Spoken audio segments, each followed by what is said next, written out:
कहिबो न कहनी डेराए लगलू अपना मरद से काहे घबराए लगलू।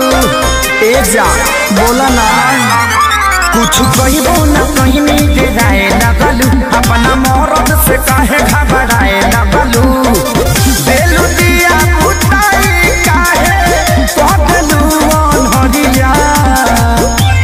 सुनो बहुत उठे दादा कोमल के भितरिया बहुत उठे दादा कोमल के भितरिया।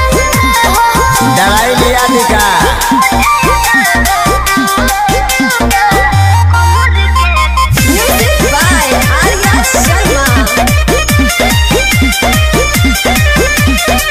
अब नहीं पिया कब तोरा बात में दिला सिखाए तू तो पहले ही रात में। काहे उदास कोई ले लू तू मन हो तू हो रानी हम दिल के धड़कन हो। सब झूठ बोलता नहीं रुआ। आजा अब नहीं पिया कब तोरा बात में दिला सिखाए तू तो पहले ही रात में। काहे उदास कोई ले लू तू मन हो तू हो रानी हम दिल के धड़कन हो।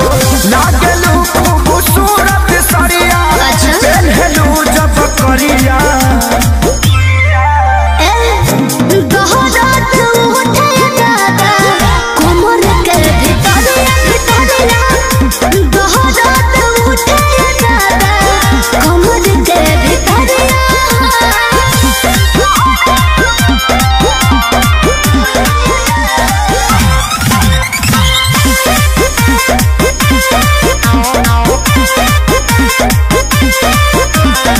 कोमल बदन हमारो नियन गाल हो कैले प्रकाश बारो तो वैसन हाल हो।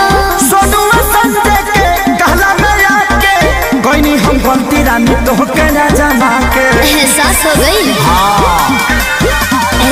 कोमल बदन हमारो नियन गाल हो कैले प्रकाश बारो तो वैसन हाल हो। सोनुआ संजय के कहला में आके कोई हम गलती रानी तो के ना जमा के। देखी ना जा दूरे से ले ले आ रहा है सदिया।